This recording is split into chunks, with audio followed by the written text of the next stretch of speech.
When attempting to envision the daily existence of the average German between 1933 and 1945, what images emerge? For many, the period likely conjures a bleak, oppressive, totalitarian dystopia marked by fear and control. In numerous ways, this perception holds true, particularly for the segments of society that the Nazi regime ruthlessly suppressed. However, the experience of Germans who conformed to Adolf Hitler's ideals presents a contrasting perspective, one shaped by privilege within a system built on exclusion and ideology. How did life differ for those who aligned with the Nazi vision of an ideal society, and what mechanisms enabled the regime to enforce its vision across all facets of life? The Nazi ascent to power in 1933 marked a swift and brutal assault on minority groups.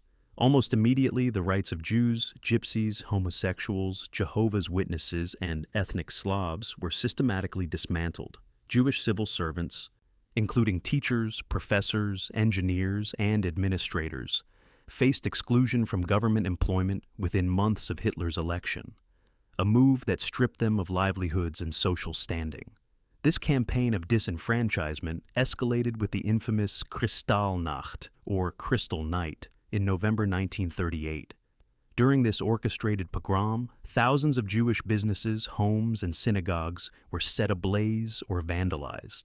Jewish owners and residents endured beatings, arrests, and public humiliation. System, humiliation, as the regime tightened its grip on power.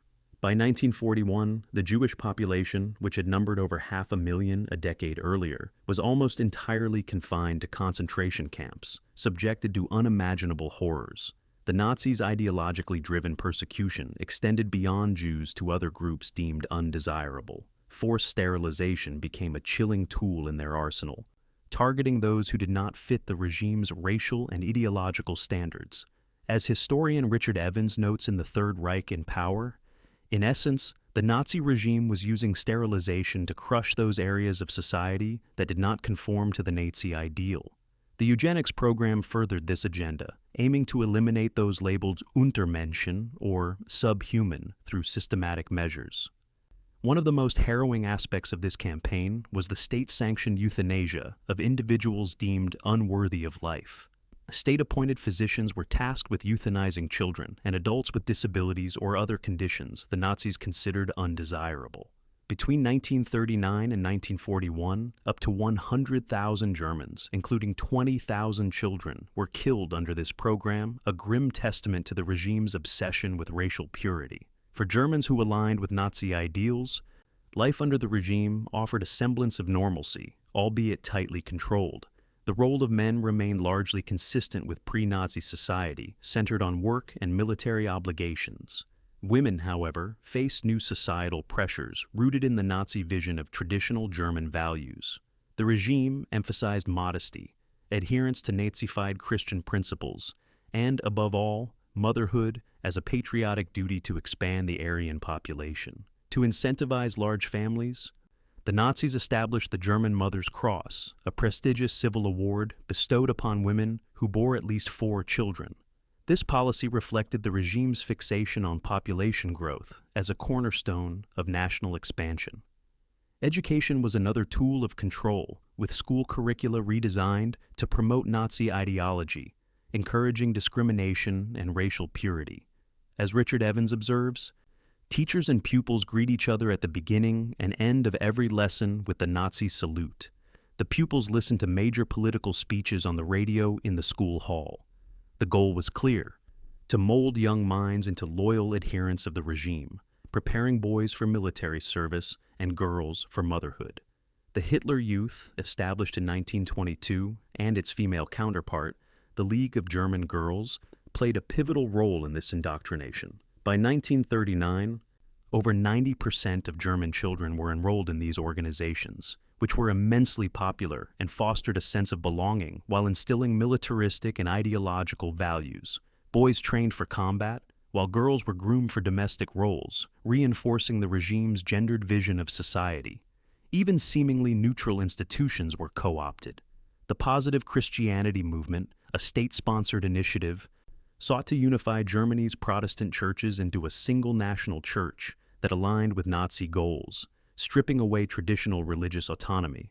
Propaganda minister Joseph Goebbels orchestrated the distribution of millions of affordable radios to ensure Nazi messages permeated every household. Yet, despite these efforts, many Germans remained focused on maintaining their daily routines, resisting full indoctrination. Acknowledging the limits of ideological persuasion, the Nazi regime turned to legislation to enforce its vision. Young adults aged 19 to 25 were required to complete a 6-month public labor service, embodying the Nazi ideal of a collective labor force. Women could return home afterward, but men were conscripted into the Wehrmacht, bolstering the regime's militaristic ambitions. This mandatory service ensured a steady supply of soldiers for the Nazi war machine. The regime also introduced the Volkswagen, or people's car, as part of Hitler's campaign to modernize and motorize Germany, promising affordable vehicles for every household. While this initiative aimed to project prosperity, its impact was limited, as production was disrupted by the war. The Great Depression had devastated Germany before the Nazis' rise to power. By 1933, unemployment had soared to 35%, and inflation crippled the economy. The Nazis capitalized on this desperation, promising economic recovery to secure votes in the 1933 election. Their strategy centered on massive public works projects, such as canal construction and the Autobahn, Germany's iconic highway system, to reduce unemployment. Hitler touted these initiatives as successes, but the numbers were misleading, often excluding Jews, soldiers, and other groups from employment statistics.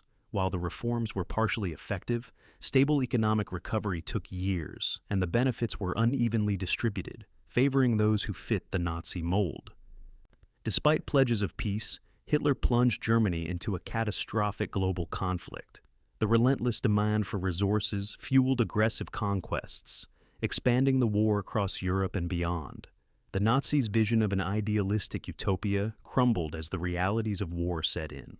The staggering loss of life, particularly on the Eastern Front, underscored the futility of their ambitions.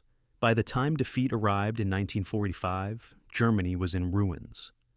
The country's division into the Democratic West and Communist East prolonged its recovery, with normalcy returning only after reunification in 1990, nearly half a century later. The war's toll, millions of lives lost, cities destroyed, and a nation fractured, served as a stark reminder of the consequences of totalitarian ideology.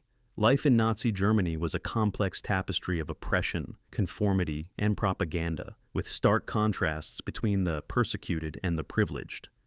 For those who aligned with the regime's ideals, life offered certain benefits, but these came at the cost of moral compromise and eventual devastation. For minorities and dissenters, it was a period of unimaginable suffering. The Nazi experiment, driven by a toxic blend of ideology and coercion, left an indelible mark on history, serving as a cautionary tale of the dangers of unchecked power. For further exploration of German history, consider delving into the rise of Prussia and the Prussian army. Stay tuned for our upcoming piece on Communist China.